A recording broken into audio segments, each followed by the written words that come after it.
Hello guys and welcome back to I'm a Celeb Catch Up, and today we've got a lot to talk about. We've got a trial to talk about, a Dingo Dollar challenge to talk about, more uncomfortable conversations spearheaded by Nigel, and another shocking departure. Somebody else has quit the series on medical reasons. So, who is that person? Well, you're going to have to find out later on in this episode.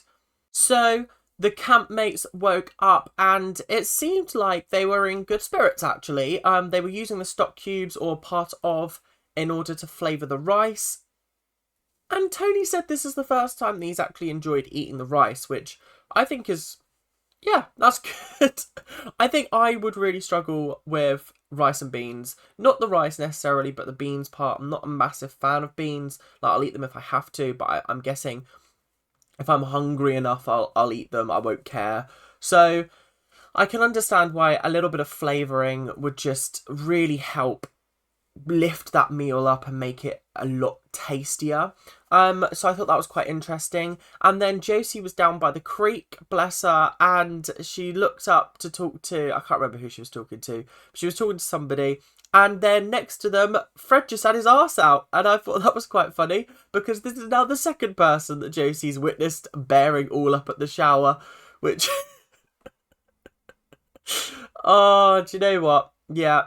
It's funny. It is funny when things like this happen, because Josie's so like, oh my god, oh my god, can't believe you've done that, and it's just so she just makes it so much funnier than it actually should be because of her reaction. So yeah, we love you, Josie. Josie, Sam, and Fred would be my top three. I think I'd love them in the final, if I'm being honest. It's time to talk about the trial in too deep, and I want to talk about the trial, and then I want to talk about performances in the trial first, like secondly, because there's some interesting things that I've noticed, and I just want to put a theory out there and see whether it would sort of stick, whether people agree with it or not. But regardless, the trial was in too deep. It's your bog standard duck down underwater,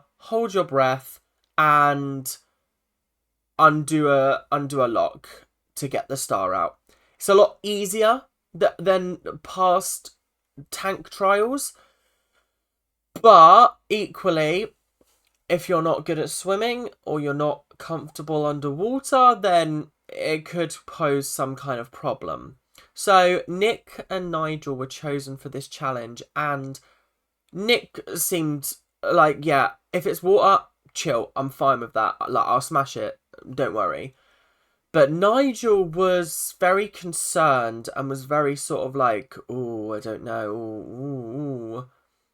And I think that's a bit odd, because we haven't seen that from him yet. And I don't know whether I'm buying it, if you get what I mean. But I'll talk a little bit more about that later, just because it's an interesting theory to bring up, but it works better once I've talked about the trial. So the trial, yep, your bog standard tanks. They had to undo the spanners, find out what spanners works for which one. They each had a separate tank with the stars in, with like 6 stars each. But the problem is they had to go one at a time. So Nick would do one, Nigel would do one. Nick would do one, Nigel would do one, etc, etc, etc, etc. Nick did his first one, absolutely smashed it. I thought he did really, really well, actually. And throughout the whole trial, I thought he was exemplary, if I'm being honest. I did not spot a single fault. He seemed willing and raring to go. There was like a fucking mad snake in there, which was a bit crazy, but he still gave it his best shot and did the best thing that he could, which was to get all the stars he could. Nigel, on the other hand, spent 2 seconds underwater, freaked out, came back up for air, tried it again, repeated it multiple times, could not do it to save his life, literally could not. So he passed on the first star, and I was like, okay. Maybe that's because that one's right at the bottom. He'll be able to get the next one because it's a little bit higher up. It is a little bit higher up. Nick gets his next one, comes back to Nigel. Also, at some point, and accidentally called Nick Tony, which I thought was mixing him up with Tony Bellew. But it's actually because his character name on Hollyoaks is Tony, so that was very entertaining. But anyway, back to Nigel. So he's really struggling to even not just undo it with the spanner. He's struggling to remain underwater for longer than 2 seconds. Like, I am not convinced this man has been in water since he probably learnt to swim. I'm not even sure if he learnt to swim. But you don't need to swim for this trial. You needed to swim for Sam's trial in the water, but you don't need to swim for this one. All you need to do is hold your breath and duck down. And I don't want to trivialize what he was going through, but like, it's not difficult. The hardest part is the critters and the horrible things in the water, not the water itself. So I don't know. It did rub me up the wrong way because he skipped 3 and then he said, "I'm a celebrity, get me out of here," which I never thought I'd hear Nigel Farage doing, which is crazy. So Nick had half the time left to try and collect the rest of the stars. He solely managed to get them 6 out of 12 stars, and it sucks because I feel like if he'd been allowed to go into Nigel's tank, he'd have got the other 6 as well, which sucks. If it was a solo trial, he'd have got 12 out of 12. That's how I feel. But because it was a two-hander and Nigel potentially could have been playing a game, they lost out on 6 stars. So here's where the theory comes in, because I don't believe that Nigel is that freaked out by water. I don't believe it for a second. This is the man that has passed eating challenges, passed drinking challenges, has survived with ants in his pants, has put his head into a thing of snakes, and has been absolutely fine with every single thing that has been thrown at him. But when he's asked to hold his head underwater for 2 seconds, something's not ringing true about that. And here is my theory. He's doing this on purpose. And it's a very interesting strategy, I think. He keeps banging on about this 25% screen time. If you get voted for the trials, you get 25% screen time. Because you're the main character of that episode. No, I'm sorry, Nigel. That is not the case. Yes, you do get more screen time, but like, you should not be openly going, "I want screen time," because that's going to rub people up the wrong way, especially in the camp. I'm wondering whether, because every single day he doesn't get voted for a trial, he's like, "Oh, what? How? Huh? What?" And I'm like, you know what you're doing. You know what you're doing. Don't act like you don't. You want to get voted for the trial so you get screen time. And so he's noticed that Nella Rose is getting a lot of screen time. That's why he keeps having these conversations with her, which I'll get onto a little bit later. Because he wants the screen time, because he knows that she's probably getting screen time. And I wonder whether he's seen how Nella has struggled in challenges and keeps getting voted to do challenges. So now he's changed his tact. He has decided, okay, I'm going to pretend that I'm really shit at this trial, so people want to vote me to do the next one, and I'll pretend to do shit again, and I'll keep getting voted to do these trials. I wonder whether that is actually what he's doing, because I gotta say, I don't think we've ever had someone on this show that, if this is the case, that is genuinely trying to manipulate the British public into voting them into doing trials, just so they can get screen time. That is wild to me. That's a crazy thought. But I wouldn't put it past him. I gotta be honest, would not put it past him. Because that is the kind of devilish, fiendish thing that he would do. Because he don't give 2 fucks. So yeah, I don't know. A lot to think about there, but just throwing it out there, you know? So we've got to talk about the cultural appropriation conversation again, because Nigel brought it up again, and once again, Nella handled herself perfectly. It's tough talking to a man like Nigel. Anybody finds it tough, because he is a man that has one view and won't let that change. But what he will do is try to change your mind. And that obviously gets Nella's back up, but she remains in the moral high ground position. So she knows that she can't get angry, because like, he's just doing this for attention. He's just doing this to be different or to be annoying. Do you know what I mean? So like, she's handling herself very, very well currently when it comes to dealing with Nigel, because I don't know whether I would have the same grace and decorum. However, Nigel comes up and he's like, have you got a problem? And she's like, yeah, I've got a problem with the conversation that we had yesterday. And he's like, well, I was just bringing it up because of this. And Nella was like, well, no, that's not what we would like. I said that's fine. Like, you're not going to get in trouble. And he was like, well, I don't know the rules. I don't know the rules. And it just seems like he is using this as an excuse to be like, oh, well, anything can be found offensive these days. Because that's the kind of party line that he and the rest of his generation, well, not all of his generation, but his generation have, is that, oh, everything's too offensive these days. No, it's just people are more willing to call out what is offensive. It's always been offensive. It's just you've gotten away with it for a long time because people haven't been willing to speak up and tell you how they feel about it. Whereas now they do.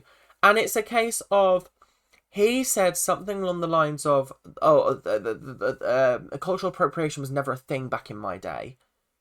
It was. It very much was. Cultural appropriation was rife. More rife then than it is now, if I'm being honest. And that's because people have called it out and it's deemed wrong now. It was never not there. It's just people never called it out. People never exposed people for it. People never made it a big deal, because at that time the cultural the cultures that were being appropriated were suppressed. Is that the word? I don't know. I'm not getting into the history of it, but my point stands is that he is saying that, oh, it wasn't a thing back in my day. Yes, it was. It's just you got away with it, and you kept getting away with it, and now people are calling you out on your bullshit. You're crying that, oh, everything's too offensive these days. No, you can't dress as a Mexican and go to a party. That's not okay. Like, no.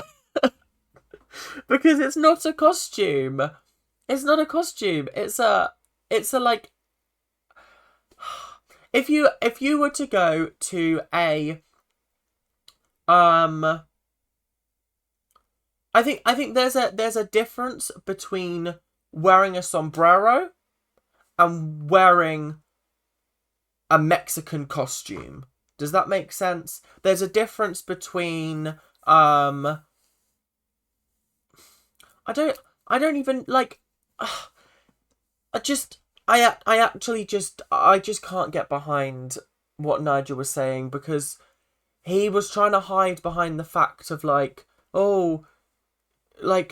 but it's the water, whatever. Like, who cares? That's not the point of this conversation. You explicitly said, oh, well, if I was to dress as a Mexican and go to a party, that would be wrong. Yes, it would be. It's like if you were to dress as like a Chinese person. No, that's not okay. It's a traditional dress. This country does not have traditional outfits. Therefore, we do not appreciate I don't even know, the sort of the cultural reasons behind things. I don't know. It's like why Americans shouldn't dress up as Native Americans.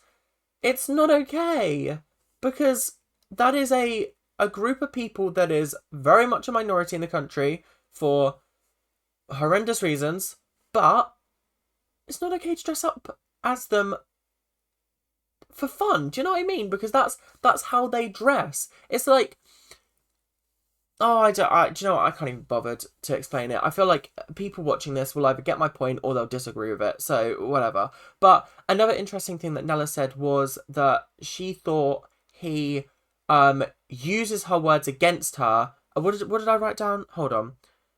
You flip what I say and use it against me. That's what Nella said. And I thought that's just a perfect example of what Nigel does. I gotta say, the Dingo Dollar Challenge was quite boring. It was just Fred and Danielle matching road signs to what they actually mean. And it was so dull and boring that, like, I think it was over in not even 2 minutes. Like, it might have even been a minute.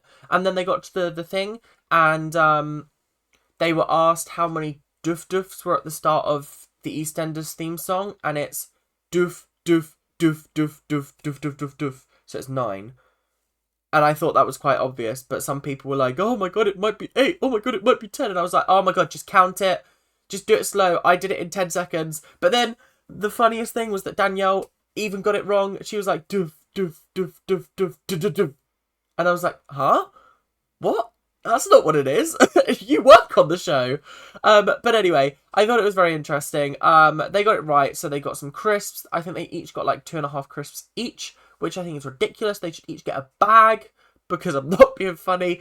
I would just be like, nah, actually, I don't want the 2.5 crisps. Fuck the 2.5 crisps, because I'm going to get the flavour in my mouth, and then I'm going to spend the rest of the day thinking about the crisps. Not okay. So there was that. And then Jamie left camp. She's been threatening to quit for the last 10 days. I really thought she'd stick it out. I thought she was going to do it. Like, day 3 came around and she was threatening to quit. And I was like, okay, she could go any second now. Day 10 rolled around. She was still here. I was like, come on, you can do this. You can do this. And then she just randomly leaves. We don't even get any explanation. It's just, oh, she's gone, by the way. Bye. I think this has something to do with Sam calling her bluff yesterday, because she got so offended by that, and I think she just did it as like a fuck you. But she's been like taken out on medical reasons. Not sure what the medical reasons are. Nella was also taken out of camp for medical reasons, but was allowed back in. So this is what I mean by, like, I don't understand what's going on. But we're down to 10 celebrities and we haven't even started, like, voting people out yet. This is crazy. Has this happened before? Normally it's like one, or it's normally one, but to have 2, that's crazy. That is quite wild. So yeah, I guess yeah. Bye, Jamie. Bye. Yeah. Dinner was alpaca. I think it was alpaca. I missed what they were talking about, and then someone mentioned alpaca, and I was like, oh, so it's alpaca meat. Bit dodge. Josie wasn't particularly happy about it, but equally she was going to eat it regardless. So yeah, but that was fun. And then we were told about the next trial, and the next trial actually looks quite fun. I got to be honest. It's set in a barbershop, and they have their head in a box. And instead of voting what celebrity takes part in the trial, each of them will take part in the trial across 2 days. The first day is Danielle, Frankie, Marvin, Fred and Josie, and they're going to have their head in boxes, and we get to vote what kind of critters go in there with them, which I think is hilarious, and I think is going to end up upsetting some people and causing some people to potentially quit. So yeah, on the whole, it looks like it's going to be a fun couple of days. I'm excited. I will warn you guys now, probably no, I'm probably going to do one, what's today, Thursday, so there's probably going to be one tomorrow. I don't know if there's going to be one Saturday, I don't know if there's going to be one Sunday, but I will be back Monday, and I will try to catch up on as much as I've missed. It is annoying that they're every single day, at least if I was away for the weekend with Big Brother, then Saturday I could miss because there was nothing on. But yeah, it is a bit frustrating. But anyway, thank you guys very, very much for watching, and I will see you guys tomorrow. Bye now. Keep on ranting.